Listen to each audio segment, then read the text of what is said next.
तो lookism season 2 के episode number 16 में आप सबका स्वागत है। तो इस वीडियो में मैं लुकिज्म मानवा का चैप्टर नंबर 44 पूरा एक्सप्लेन करूंगा। तो अगर आपने इससे पहले के एपिसोड्स को नहीं देखा है तो उन वीडियो की लिंक मैंने डिस्क्रिप्शन में दे दी है। तो पिछले चैप्टर में हमें इस हैंडसम वाले इंस्ट्रक्टर की सच्चाई पता चली थी, जहाँ हमें पता चलता है कि जो ज्यूस नाम का इंस्ट्रक्टर है ये सच में काफी ज्यादा बड़ा क्रिमिनल है। उसी के साथ ही ये एक रेपिस्ट भी है और ये अभी खुद मीरा के सामने मौजूद है। अब आगे तो चैप्टर के स्टार्टिंग में हम उसी हैंडसम वाले इंस्ट्रक्टर की बैक स्टोरी देखती है, जहाँ हमें पता चलता है कि इस इंस्ट्रक्टर का नाम असल में हेमिन था। जहाँ हम देख सकते हैं कि हेमिन बचपन से ही काफी ज्यादा शरारती था। यहाँ पे वो अपने मोटे दोस्त को काफी ज्यादा परेशान कर रहा था। तब भी वो मोटा लड़का हेमिन की टीचर के पास कंप्लेंट करता है और कहता है कि मैम, हेमन ने मेरे सारे स्नैक खा लिए और उसी के साथ ही उसने मुझे काफी ज्यादा मारा। इस लड़की की बात सुन के हेमन अपने मन में सोचने लगता है, अरे नहीं, आज तो मैं गया, आज तो टीचर मुझे काफी ज्यादा डांटेगी। लेकिन तब भी हम देखती है कि जो हेमन की टीचर है वो इस लड़के से कहती है, अरे कोई बात नहीं, अगर तुम्हारे दोस्त ने तुम्हारे स्नैक्स खाए हैं तो इसमें ज्यादा बड़ी बात नहीं है। और तो अपना वेट देखो, अगर तुम ये स्नैक्स खा जाते तो तुम्हारा वेट और भी ज्यादा बढ़ जाता। और बात कर हेमिन की तो पहले से ही पतला है और काफी खूबसूरत भी, अगर वो तुम्हारे स्नैक्स खा भी जाए तो उसके ऊपर इसका कोई भी असर नहीं होगा। और यह टीचर की बात सुन के हेमिन अपने मन में सोचने लगता है, क्या मुझे डांट नहीं पड़ी। और भाई यही से हेमिन का जो बुरा बनने का सफर है वो यही से स्टार्ट हो जाता है।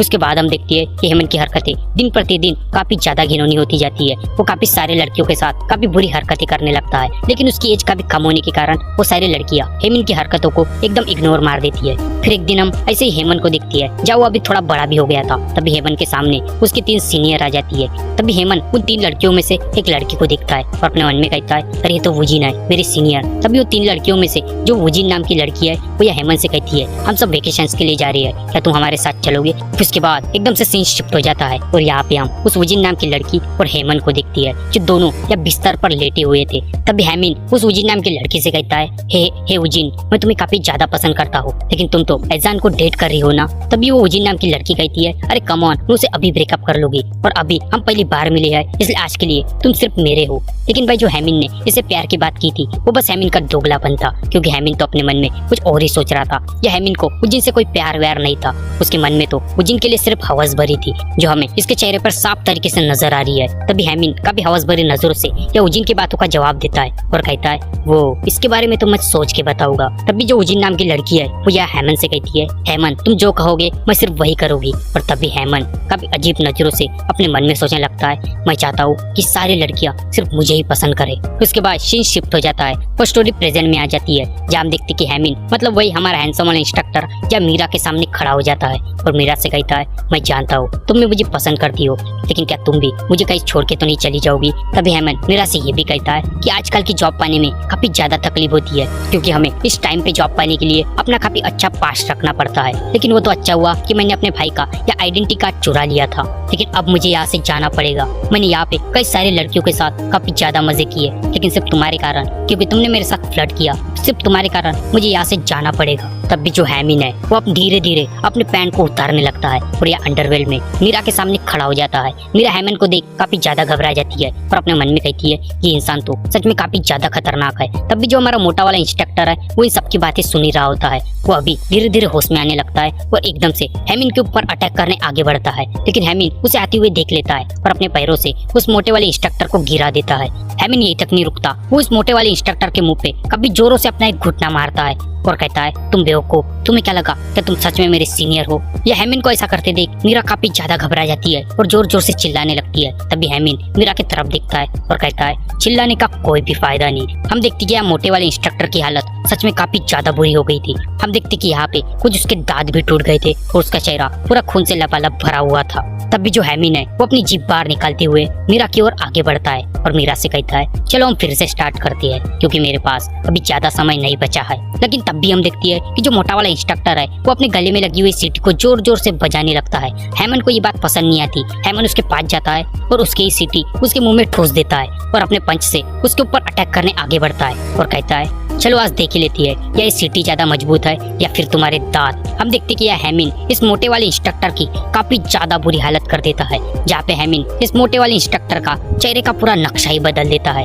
फिर सीन शिफ्ट हो जाता है, हमें जैक नजर आता है। जैक या यूई और हान्यूल के पास आता है और उससे कहता है, कि अभी भी मीरा अपने रूम में नहीं आए। तभी यूही कहती है हाँ शायद वो किसी और रूम में होगी, चलो हम थोड़ी ड्रिंक करती है। लेकिन जैक अपने मन में सोचने लगता है लेकिन जब मीरा मुझे मिली थी तब मीरा ने मुझे जाते जाते गुड नाइट कहा और उसने मुझे कहा था कि अभी मैं सीधा अपने रूम में जाऊंगी, लेकिन या तो मीरा अपने रूम में ही नहीं है। लेकिन जैक या यूही के बातों को एकदम इग्नोर मार देता है क्योंकि यहाँ पे जैक को मीरा की काफी ज्यादा फिक्र हो रही थी। जैक ऐसे जाता है और इन सबसे कहता है चलो मैं तुमसे अभी सीधा कल मिलूंगा। लेकिन तब भी यहाँ हम देखते कि हान्युल को किसी अननोन नंबर से कॉल आता है और वो कॉल और किसी का नहीं खुद हमारे मोटे वाले युनसुक का होता है।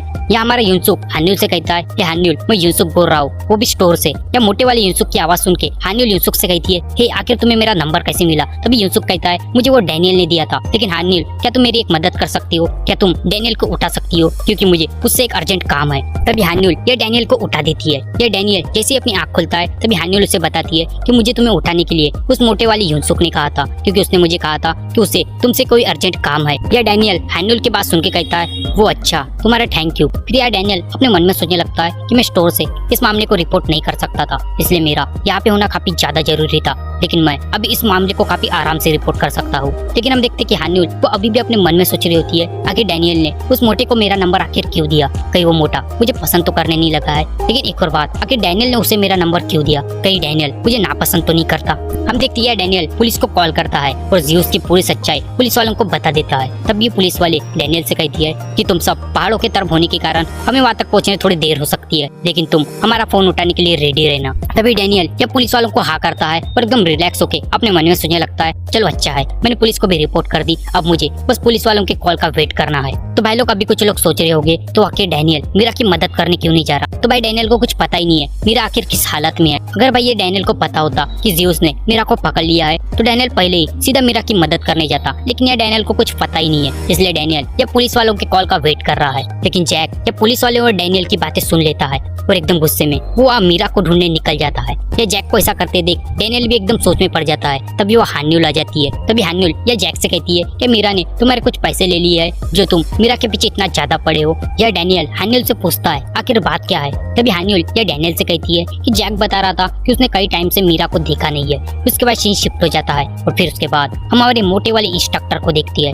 जिसकी हालत सच में काफी ज्यादा बुरी थी। हम देखते कि इसके साइड में वह मीरा भी मौजूद थी जो हेमुल को देख के काफी ज्यादा घबराने लगती है और वह रोते हुए कहती है हे प्लीज तुम मुझे जाने दो। वह हेम्यूल मीरा को रोते हुए देख के कहता है हे आखिर तुम रो रही क्यों हो, अभी यहाँ पे हमारे अलावा कोई भी नहीं, मतलब यहाँ पे हमें कोई डिस्टर्ब भी नहीं कर सकता। अब चलो जल्दी से अपने कपड़े उतारो क्योंकि मेरे पास ज्यादा समय नहीं बचा हुआ है। हम देखते हैं मीरा रोती हुए हेम्यूल से कहती है हे प्लीज तुम मुझे जाने दो, तो मैं किसी से तुम्हारी रिपोर्ट भी नहीं करूंगी। और यह रिपोर्ट की बात सुन के हेम्यूल को काफी ज्यादा गुस्सा आता है। वो एकदम से मीरा के ऊपर चढ़ जाता है और मीरा से कहता है क्या तुमने कहा रिपोर्ट, क्या तुम मेरी पुलिस के पास कंप्लेंट करने वाली हो। एक तो तुमने पहले ही मेरे साथ फ्लर्ट करके मुझे यहाँ तक पहुँचाया और अभी इस मामले को एक रेप में बदलना चाहती हो, तुम सच में काफी ज्यादा बुरी हो।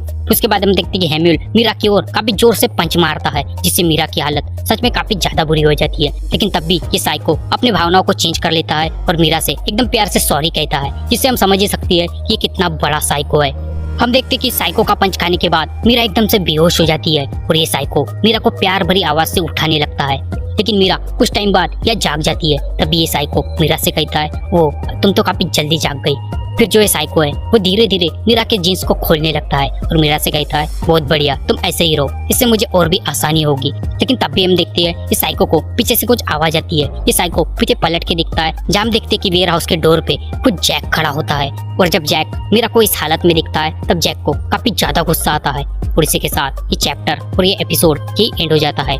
तो ये था लुकिज्म सीजन 2 का एपिसोड नंबर 16। तो अगर आपको वीडियो पसंद आई तो प्लीज वीडियो को लाइक करना, वीडियो को शेयर करना और सब्सक्राइब करना मत भूलना। नेक्स्ट वीडियो भी काफी जल्दी लाने की कोशिश करूंगा।